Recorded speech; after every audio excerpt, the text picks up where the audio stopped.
अस्सलाम वालेकुम dear students, कैसे हैं आप सब। उम्मीद करता हूं कि आप सब खैर आफियत से होंगे। तो आज के दिन हम परमुटेशंस विद रेपिटेशन इसका पार्ट नंबर 2 देखेंगे। पार्ट नंबर 1 में हमने कुछ चीज़ें डिस्कस की थी। डॉक्टर अब्दुल साहब की बुक कम्बिनेट्रिक्स विद इट्स एप्लीकेशन, इसका लेक्चर नंबर 16 है और ये हमारा चैप्टर नंबर 1 है। तो पिछले लेक्चर्स में हमने arrangements and selection with repetition का थोड़ा सा इंट्रोडक्शन देखा। फिर हमने परमुटेशंस विद रेपिटेशन इसको स्टार्ट किया था और स्टार्ट करते हुए ये वाले सारे पेजेस को हमने कवर किया था, ठीक है।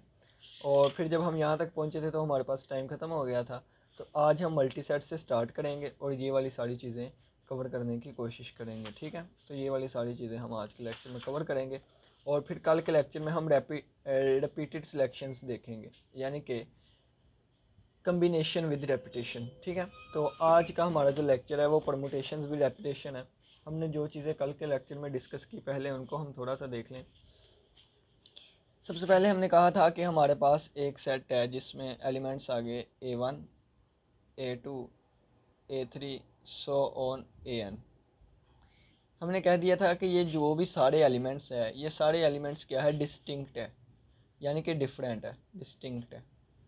अगर मैं कहता हूँ कि ये इतने ज़्यादा nth एलिमेंट्स है, कितने nth एलिमेंट्स हैं, ठीक है, nth एलिमेंट्स, n एलिमेंट है, n एलिमेंट्स हैं। अगर मैं कहता था कि इनमें से मैंने n एलिमेंट्स हैं तो इनको अरेंज करना है तो मैं इस तरह अरेंज इनको किया करता था, ठीक है। फ़र्ज़ किया है ये r तक हमने इसको अरेंज करना है, ठीक है। तो मैं क्या करता था कि एक एलिमेंट उठा के यहाँ पे रख लिया, ठीक है। एक एलिमेंट तो यहाँ पे आ गया, विदाउट रेपिटेशन की बात कर रहा हूँ, रिपीट नहीं करना कोई भी, ठीक है। एक एलिमेंट यहाँ पे आ गया, जब एक एलिमेंट यहाँ पे आ गया बाकी n-1 एलिमेंट्स बचे तो उनमें से कोई एक यहाँ पे आ गया, ठीक है। n-1 एलिमेंट में से कोई एक यहाँ पे आ जाएगा, फिर हमारे पास यहाँ पे रखने को n-2 बचेंगे और सो ऑन, ये काम चलता जाएगा, ठीक है। और कहाँ तक जाएगा, n-r तक, ठीक है। n-r और +1,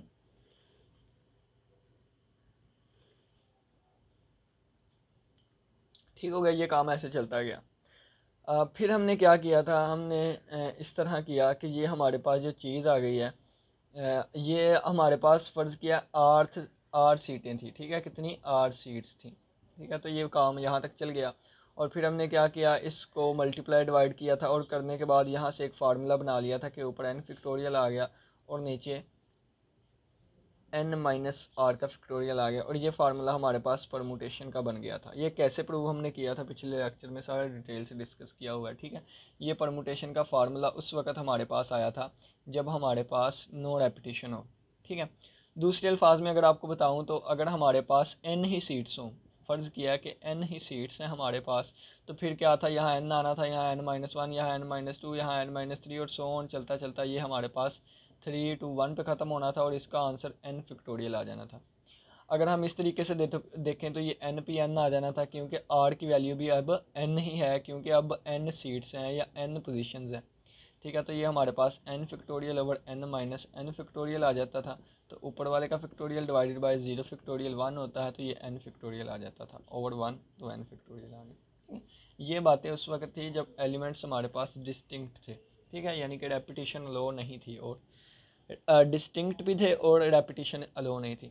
अब ये रेपिटेशन विदाउट रेपिटेशन वाला है तो एक रेपिटेशन वाला आ जाता था, यानी कि जब रेपिटेशन अलो है।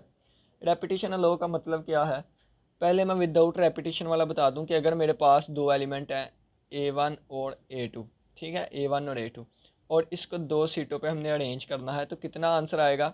अगर n एलिमेंट्स थे तो n सीटों पे अरेंज करने के लिए n फैक्टोरियल आया था। अगर दो एलिमेंट आए तो दो सीटों पे अरेंज करने के लिए 2 फैक्टोरियल आएगा, ठीक है, 2 फैक्टोरियल वेज आएंगे।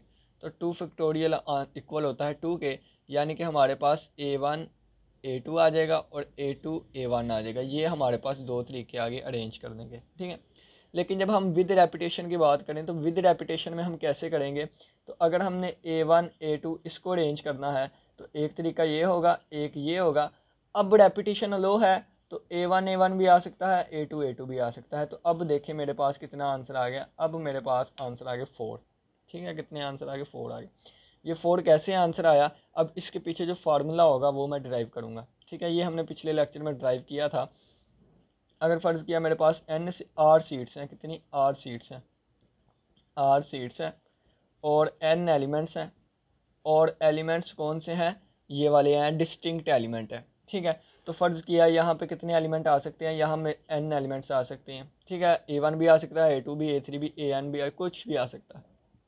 जब एक एलिमेंट यहाँ पे रख लिया, अब यहाँ पे दोबारा इन सभी में से कोई आ सकता है, रेपिटेशन अलो है। यहाँ पे क्या करते थे, अगर a1 आ गया है तो a1 को निकाल दे, बाकी n-1 एलिमेंट बचेंगे। अगर a2 यहाँ पे आ गया, बाकी इन दोनों को निकाल दे, n-2 एलिमेंट्स बचेंगे। यहाँ पे क्या होगा, अगर एक एलिमेंट n कोई भी आ गया इनमें से एक एलिमेंट, ठीक है, तो बाकी दोबारा हम दूसरा एलिमेंट भी यहाँ पे रख सकते हैं। यानी कि अगर a1 यहाँ पे आ गया है तो a1 मैं यहाँ पे भी रख सकता हूँ। यानी कि अब दोबारा मेरे पास यहाँ रखने को n एलिमेंट्स होंगे, अब दोबारा मेरे पास रखने को यहाँ n एलिमेंट्स होंगे, सो ऑन चलता गया, यहाँ भी n एलिमेंट्स होंगे। तो ये r सीटें हैं, तो r टाइम्स ये n लिखा हुआ है, तो इसका मतलब ये आ जाएगा n रेज़्ड पावर r। जिस तरह 5 मल्टीप्लाई बाय 5 मल्टीप्लाई बाय 5 लिखा होता है ना, तो 3 दफ़ा मल्टीप्लाई हो रहा है तो 5 रेज़्ड पावर 3 आ जाएगा। इसी तरह अगर ये r टाइम्स n मल्टीप्लाई हो रहा है तो ये n रेज़्ड पावर r आ जाएगा। और ये फार्मूला हमने ड्राइव किया था कहाँ, किसके लिए, विद द रेपिटेशन के लिए, विद रेपिटेशन के लिए।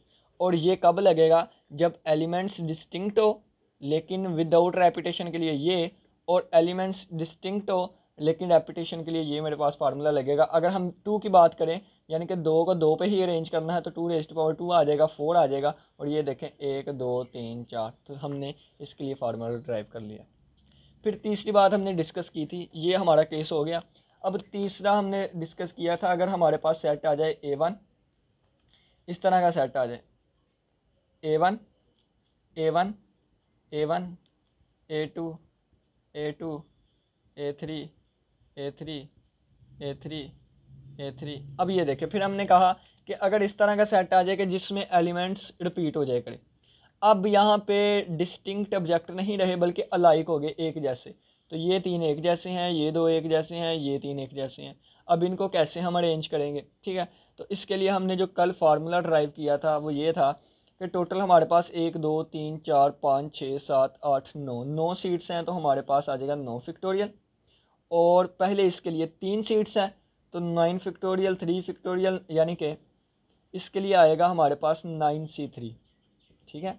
अब 9 में से ये 2 निकाल, अब 9 में से ये 3 निकाल दें, तो 9 में से 3 निकाल दिए, और फिर ये वाली 2 सीट्स, ठीक है, इसका कम्बिनेशन मल्टीप्लाई बाय।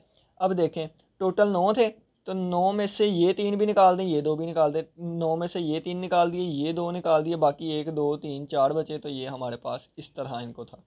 इनको कैलकुलेट करना है तो कॉम्बिनेशन का फार्मूला होता है ऊपर वाले का फैक्टोरियल डिवाइडेड बाय नीचे वाले का फैक्टोरियल। ऊपर वाले में से नीचे वाला माइनस करो इसका फैक्टोरियल, ठीक है। अब ये देखें, ऊपर वाले का फैक्टोरियल और नीचे वाले का फैक्टोरियल, ऊपर वाले में से नीचे वाला माइनस किया इसका फैक्टोरियल, और मल्टीप्लाई बाय ऊपर वाले का फैक्टोरियल डिवाइडेड बाय नीचे वाले का फैक्टोरियल, ऊपर वाले में से नीचे वाला माइनस किया इसका फैक्टोरियल। तो देखें ये वाली चीज़ इससे कैंसिल हुई, ये वाली चीज़ इससे कैंसिल हुई, तो हमारे पास आंसर कितना आ गया, ऊपर आ गया 9 फैक्टोरियल डिवाइडेड बाय बटे में आ गया 3 फैक्टोरियल 2 फैक्टोरियल, और ये 4 फैक्टोरियल, और ये साथ क्या है 9। 9 में से 3 निकाले 6, 6 में से 2 निकाले 4, और 4 में से 4 निकाले 0, तो ये चीज़ 0 फैक्टोरियल बन गई, यानी कि ये चीज़ 0 फैक्टोरियल बन गई। और 0 फैक्टोरियल पता है आपको 1 के इक्वल होता है, तो ये 1 आ गया, ठीक हो गया। तो यहाँ पे ये हमारे पास आंसर आ गया। जब यहाँ से हमें क्या पता चला, इससे अगर हम थोड़ा सा गौर करें तो हमें पता चला कि टोटल 9 एलिमेंट्स थे, तो हमारे पास आ गया, इसके लिए लिखने लगा हूँ, टोटल 9 एलिमेंट्स थे तो आ गया 9 फैक्टोरियल, और डिवाइडेड बाय ये 3 एक जैसे हैं तो आ गया 3 फैक्टोरियल, ये 2 एक जैसे हैं तो आ गया 2 फैक्टोरियल, ये 4 एक जैसे हैं तो आ गया 4 फैक्टोरियल। तो देखें यही हमारा आंसर आया, ठीक है। इसको हम कैसे लेके चलते थे, इस पे हमने एग्जांपल्स वगैरह डिस्कस की, इसका इन जनरल प्रूफ भी देखा जो कि ये वाला था, n एलिमेंट्स हैं। अब यहाँ पे ना मैं आपको थोड़ा सा करके दिखाता हूँ।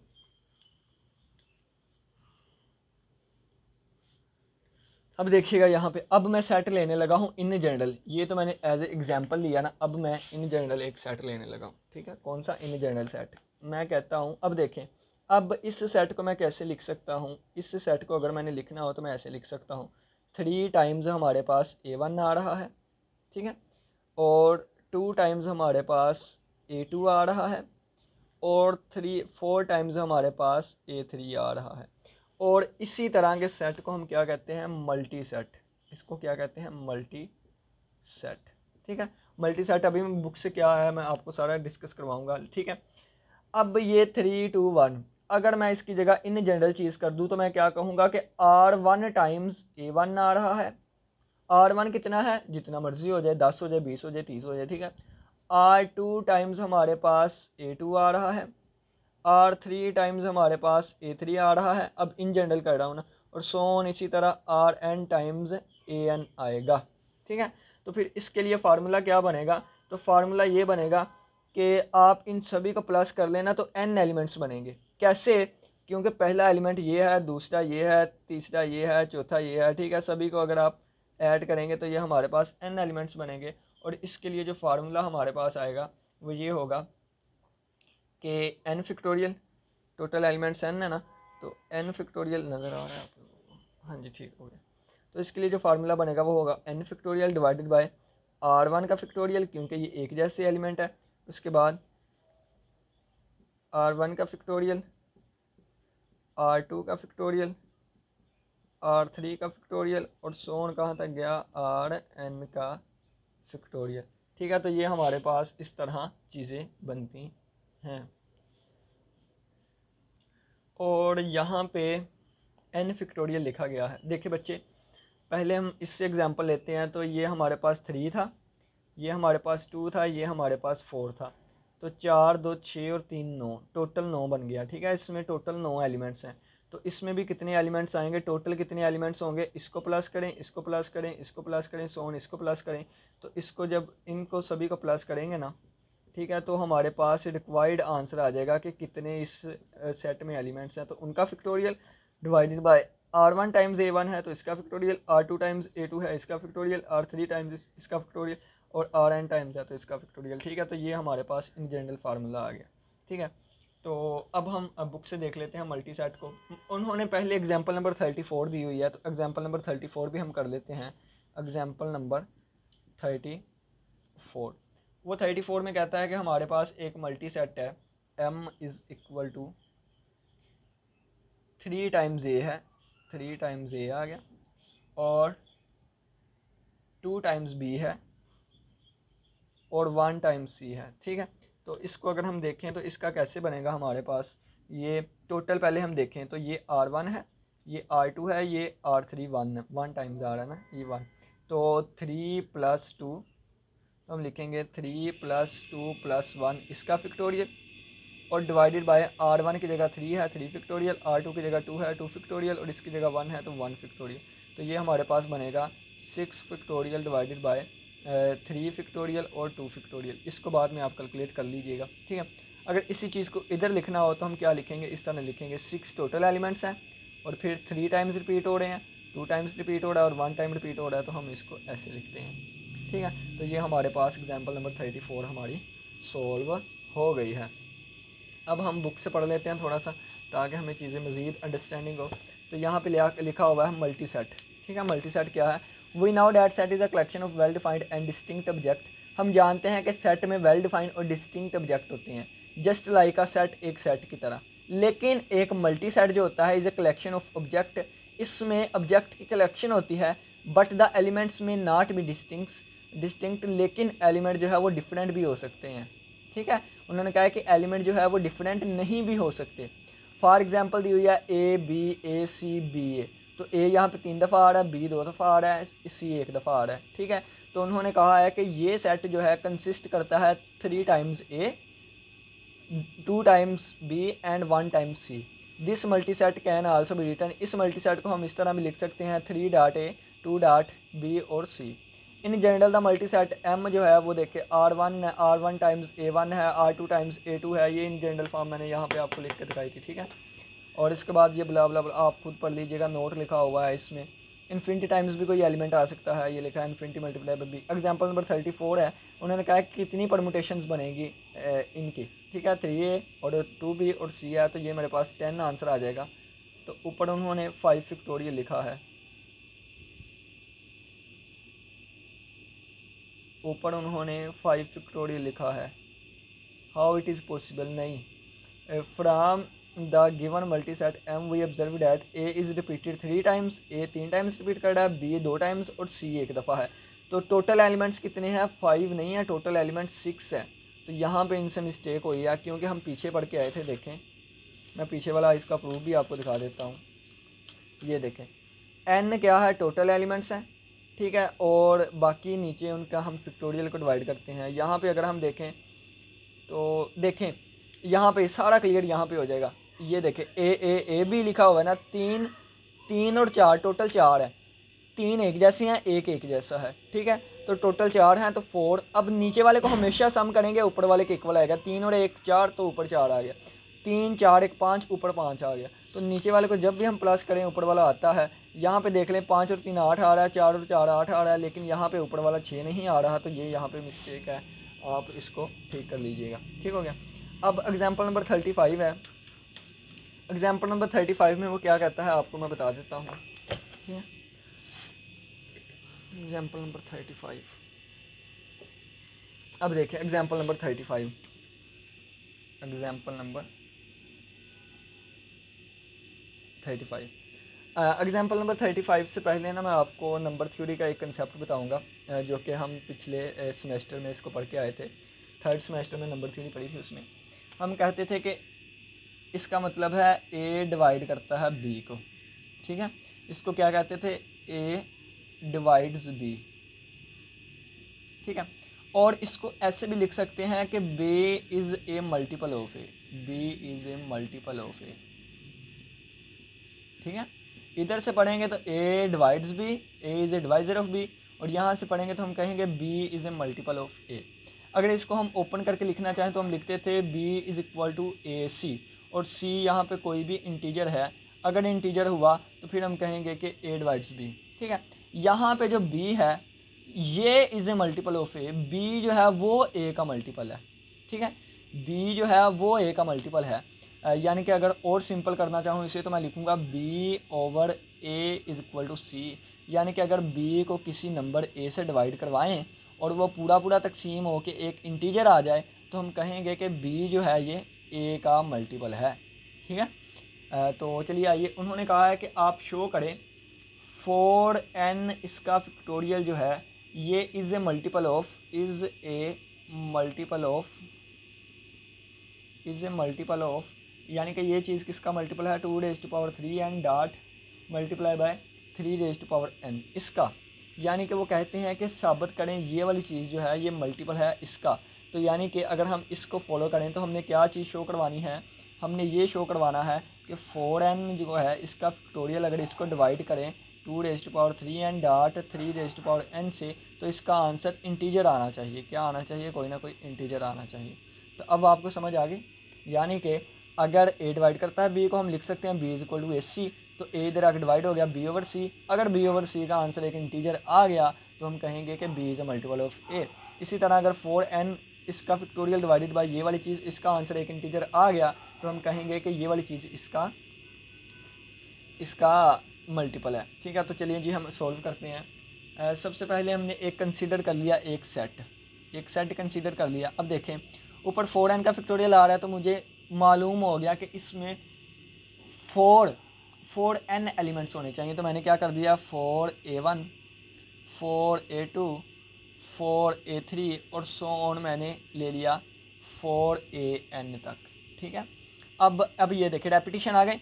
अब ये R1 है, ये R2, ये R3, ये R4, जिस तरह मैंने यहाँ पे बताया था। ठीक है, तो सभी R1 R2 Rn तक को प्लस करेंगे, इसका factorial divided by R1 factorial R2 R3 इस तरह। ठीक है, तो अगर हम यहाँ पे देखें तो ये मेरे पास आएगा, ऊपर सभी का फैक्टोरियल आ जाएगा। यानी कि ऊपर देखें तो ऊपर हमारे पास सभी को प्लस करके, ठीक है, और इन्हीं को प्लस करके सभी को इसका फैक्टोरियल आ जाएगा।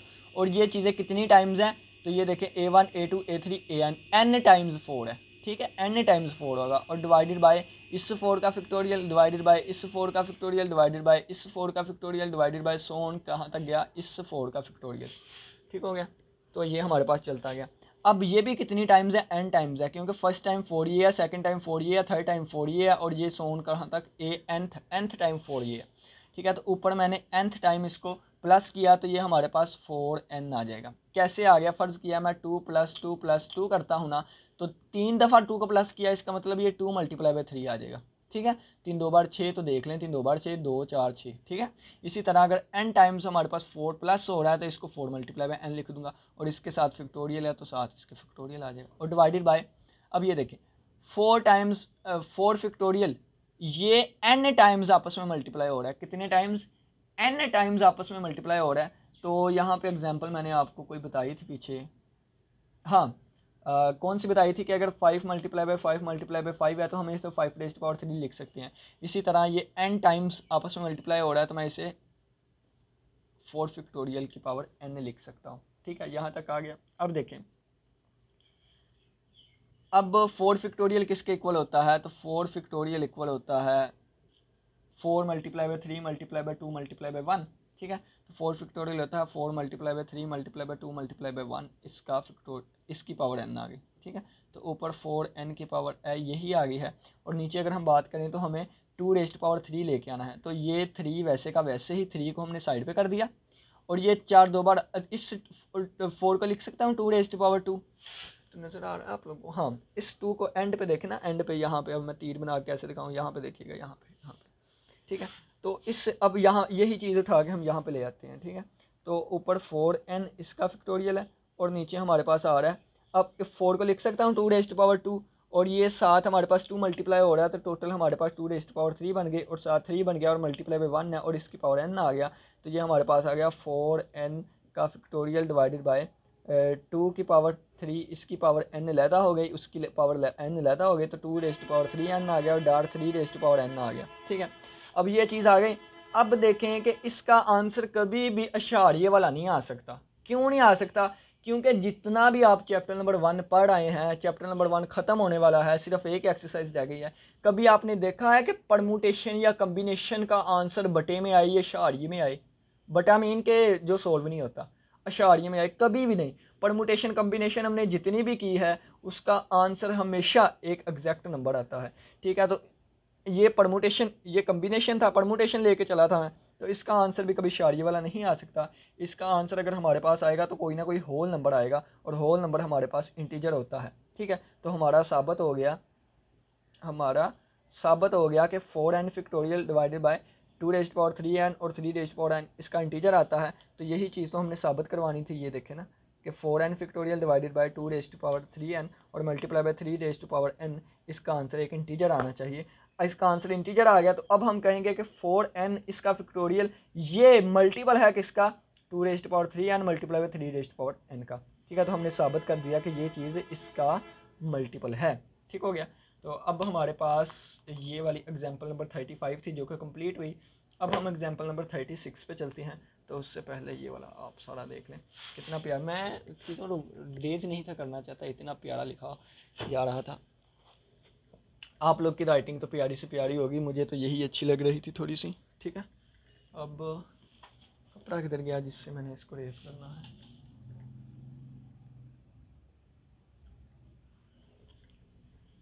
एक मिनट जी, मैं कपड़ा लेके आया हूँ। चलें जी, अब हमारे पास एग्जाम्पल नंबर 36 है। वो कहता है a coin is flipped 8 times, एक सिक्के को 8 दफ़ा उछाला गया है। Where each flip comes up either head और टेल, जिसमें हर एक फ्लिप पर, हर दफ़ा उछालने पर या तो हेड आया है या तो टेल आया है। ठीक है, how many possible outcomes are there, वहाँ पे कितनी आउटकम्स होंगी, यानी कि कितनी। फ़र्ज़ किया, मैं आपको एग्जांपल बताता हूँ। मैंने 2 दफ़ा सिक्के को उछाला है ना, तो फ़र्ज़ किया पहली दफ़ा हेड आ गया, दूसरी दफ़ा टेल आ गया। ठीक है, इस तरह भी आ सकता है पहली दफ़ा टेल आ गया, दूसरी दफ़ा हेड आ गया। इसी तरह भी हो सकता है कि दोनों दफ़ा हेड आ गया, इसी तरह हो सकता है दोनों दफ़ा भी टेल आ गया। ठीक है, तो ये जब 2 दफ़ा उछाला था तो ये पॉसिबल आउटकम्स आई थी। उन्होंने कहा है कि मैंने 8 दफ़ा हमने उछाला है।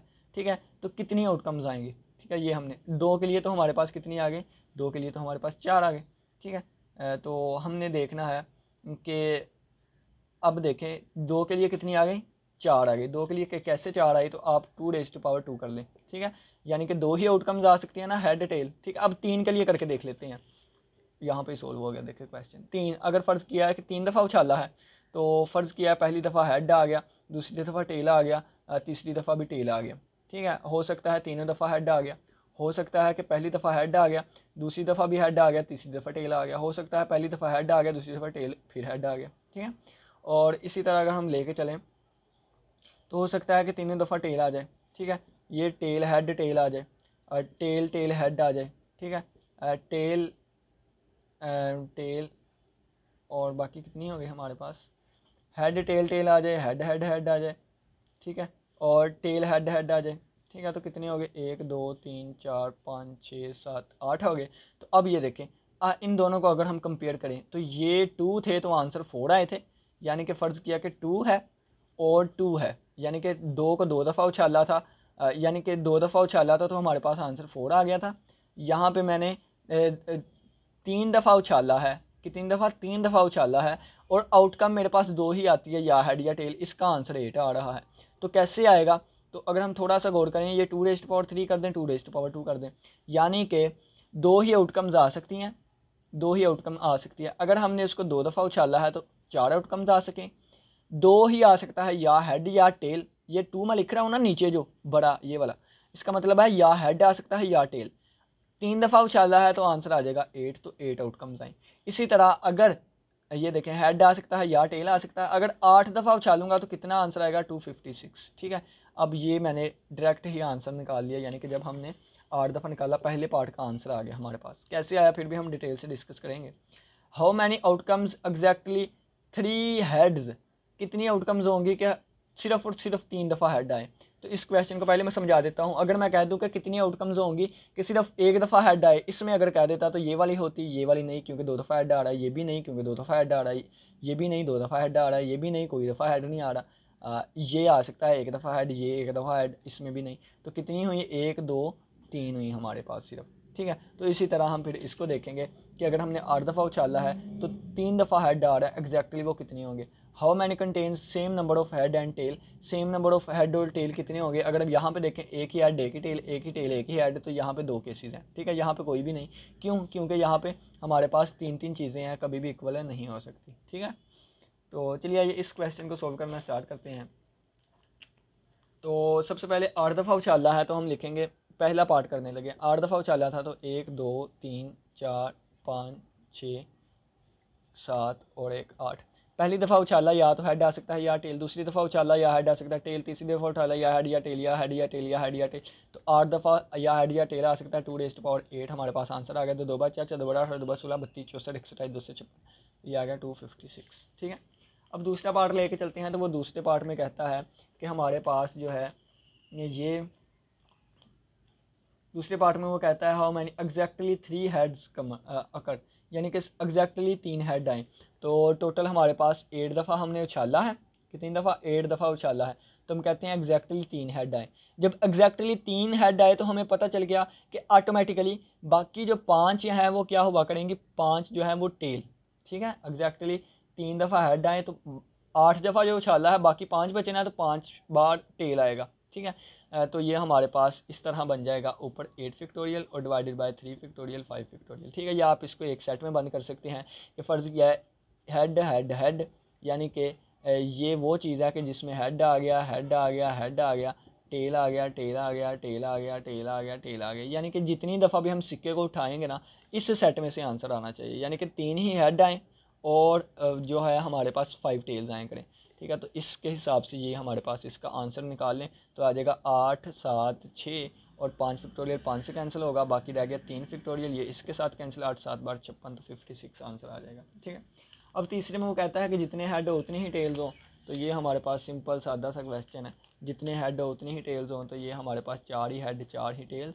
तो ऊपर 8 फैक्टोरियल, नीचे 4 फैक्टोरियल, 4 फैक्टोरियल ओपन करेंगे, ऊपर 8 7 6 5 और 4 फैक्टोरियल 4 से कैंसिल, यहाँ 4 3 2 और 1, 4 2 बार 8, ये इसके साथ कैंसिल, 3 2 बार 6, ये इसके साथ 5 2 बार 10 और 7 70, तो ये 70 इसका आंसर आ जाएगा। ठीक हो गया। अब एग्जाम्पल नंबर 37 है, एग्जाम्पल नंबर 37 करता हूँ।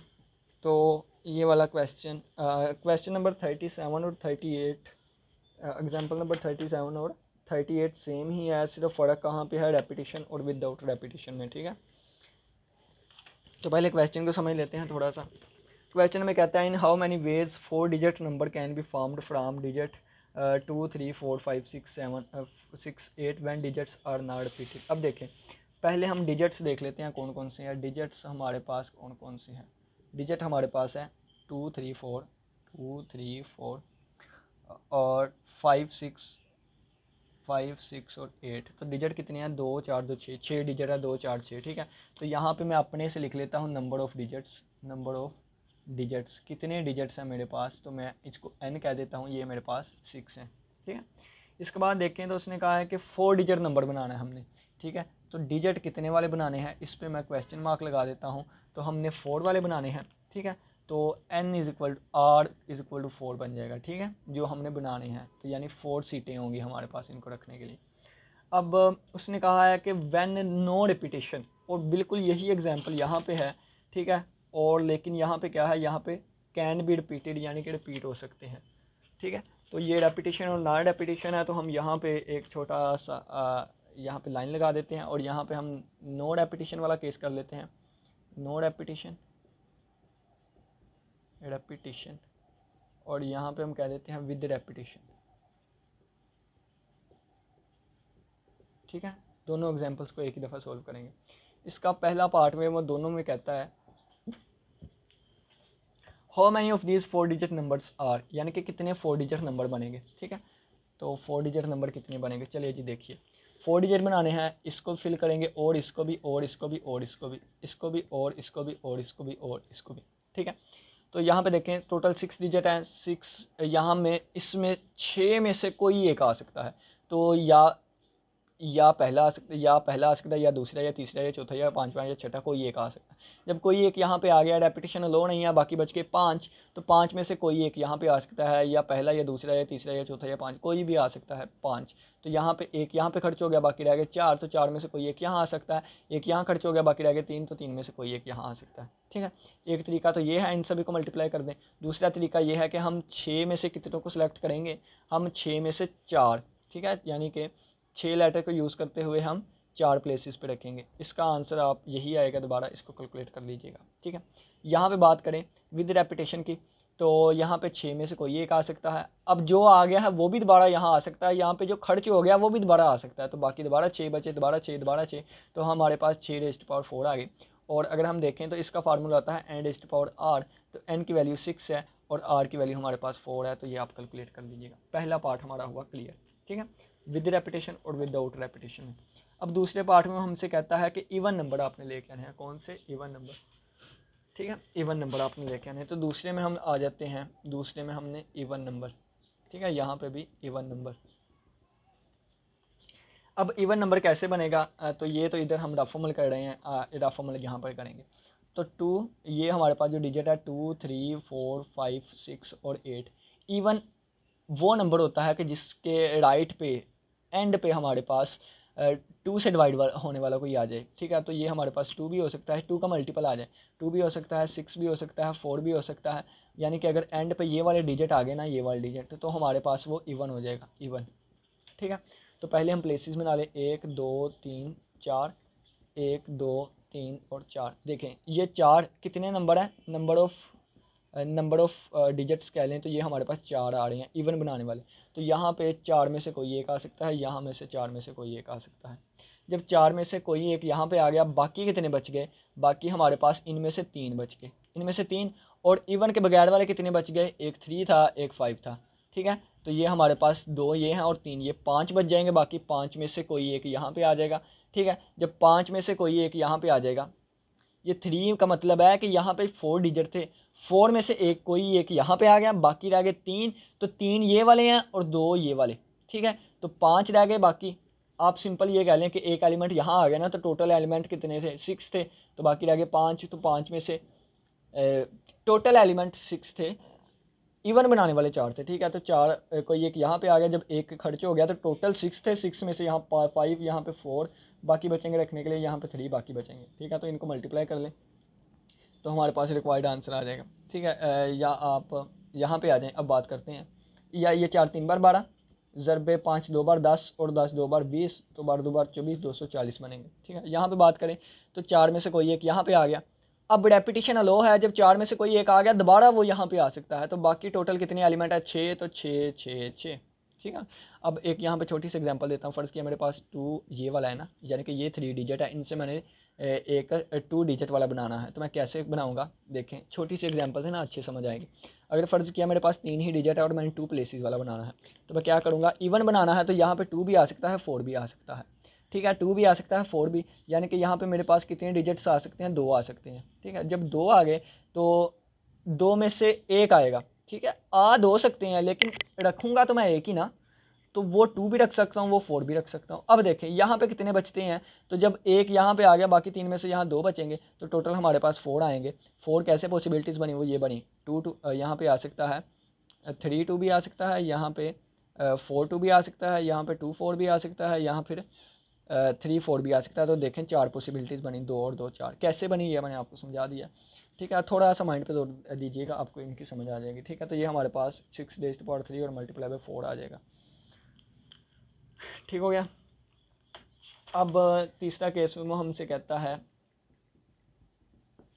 तीसरा केस वो हमें कहता है ओड, बल्कि ये दूसरा केस है। ठीक है, ये पहला था, ये बी वाला पार्ट था। ठीक है, ये पहला है, ये दूसरा होगा। चलें जी, जिस तरह भी हमने तो करना ही है क्वेश्चन। ओड वाला क्या है, इसके लिए भी 4 प्लेसेस बनाएं। ठीक है, 1 2, ये मैं ज़्यादा नहीं समझाऊंगा, ये अब आप खुद करिएगा। ठीक है, तो 1 2 ओड है तो 2 में से कोई एक आ सकता है। अगर रेपिटेशन है तो 6 6 6, और अगर रेपिटेशन नहीं है तो बाकी एक यहाँ पे आ गया, तो बाकी बचे 5 4 और 3। ठीक है, तो ये हमारा रिक्वायर्ड आंसर है। अब नेक्स्ट अगर हम बात करें तो नेक्स्ट पार्ट में वो कहता है begin with 5, begin with 5, begin with 5, begin with 5, 5 से स्टार्ट हो, यहाँ भी लिख देते हैं बिगिन विद 5। ठीक है, यानी कि 5 से स्टार्ट हो। तो 5 से स्टार्ट हो तो हमारे पास टोटल 4 प्लेसेस थी, 1 2 3 4, 1 2 3 और 4 प्लेसेस है। पहले पे 5 आ गए, यानी कि एक डिजिट को फिक्स कर दिया। अब 5 को निकाल दें, 1 2 3 4 5, बाकी 5 ही बचे हैं, तो 5 में से कोई एक, 4 4 और 3। ठीक है, ये विदाउट रेपिटेशन। रेपिटेशन की बात करें तो जो 5 यहाँ पे बिगिन किया है, दोबारा 5 भी आ सकता है, दोबारा 5 भी, दोबारा 5 भी, यानी टोटल 6 डिजिट है, तो 6 6 6, तो ये हमारे पास 6 रेज़्ड पावर 3 आ गया। ये 5 4 बार 20, 20 2 बार 20, 3 बार 60। ठीक है, तो ये हमारे पास आ गया। दूसरा ठीक है, और नेक्स्ट उन्होंने कहा एंड्स विद 5। ठीक है, ends with 5, ends with 5, ends with 5, 5 से एंड होता हो। ठीक है, तो अब ये देखें, 1 2 3 और 4, 1 2 और 3 और 4, 5 से एंड हो, यहाँ भी एक, यहाँ भी एक फिक्स कर दिया। रेपिटेशन आया तो 6 6 6, रेपिटेशन नहीं आया तो एक यहाँ पे आ गया, बाकी बचे 5, बाकी बचे 4, बाकी बचे 3। तो ये हमारा रिक्वायर्ड आंसर होगा। ठीक है, तो ये हमारे पास सारे पार्ट क्लियर हो गए। अब इनके हम आंसर चेक कर लेते हैं, ताकि हमें पता भी तो चले हमारा आंसर ठीक आया कि नहीं। जो गलत होगा फिर हम इसको कर लेंगे। पहले का आंसर आ गया 360, यानी कि 5 6 5 4 3, 6 5 4 3, और ये वाला ठीक हो गया। ये वाला नहीं लिखा हुआ, ये मैंने खुद से करवाया। और बाकी दूसरे वाले इवन वाले का आ गया, इवन वाले का कितना आता है, 4 5 4 3, 4 5 4 3। ठीक हो गया ये भी। इसके बाद ओड वाले का अगर हम बात करें तो आ गया 2 5 4 3, 2 5 4 3, ये भी ठीक हो गया, मल्टीप्लाई हो रहे हैं सभी। और इससे आगे वाले बिगिन विद 5 वाले की बात करें तो इसका आंसर आ गया 3 4 5 1, 3 4 5 1। ठीक हो गया। इसके बाद एंड वाले की बात करें तो इसमें हमारे पास आ गया 60 आंसर, 1 3 4 5, 1 3 4 5। ठीक है, ये भी ठीक हो गया। अब विदाउट रेपिटेशन वाले में हम देख लें तो इसमें पहले पार्ट का आंसर आता है 1296, यानी 6 रेज़्ड टू पावर 4। तो 6 रेज़्ड टू पावर 4 ये हमारा आंसर ठीक आ गया। 2 तरीके बताए, ठीक है, 2। फिर नेक्स्ट वाले का हमारे पास आंसर आता है इवन वाले का 4 multiply by 6 raised to power 3, यानी कि 6 6 6 मल्टीप्लाई बाय 4। ठीक हो गया। नेक्स्ट वाले का आंसर ओड वाले का देख लें तो आ जाता है 2 मल्टीप्लाई बाय 6 6 6, 2 मल्टीप्लाई बाय 6 6 6, ये भी ठीक हो गया। और इसके बाद बिगिन विद 5 वाले का देखें तो इसका आंसर आता है 1 मल्टीप्लाई बाय 6 6 6, तो 1 मल्टीप्लाई बाय 6 6 6। ठीक हो गया, 216 इसका आंसर आएगा। नेक्स्ट वाला देख लें तो एंड विद 5 वाले का आंसर आता है 6 6 मल्टीप्लाई बाय 1, तो 6 6 मल्टीप्लाई बाय 1। अब नेक्स्ट हमारे पास रिपीटेड सिलेक्शंस आ जाएंगी। ठीक है, तो इसको हम फिर नेक्स्ट लेक्चर्स में देखेंगे, लेक्चर नंबर 17 में। उम्मीद करता हूँ कि आज के लेक्चर की समझ आई होगी। वीडियो अच्छी लगी हो तो आप समझ के इसके नोट्स बनाने की कोशिश करिएगा, या जिस तरह भी अपनी पढ़ाई को बेस्ट करिएगा। इसी के साथ इजाज़त दीजिए। अल्लाह हाफिज़, अल्लाह निगहबान।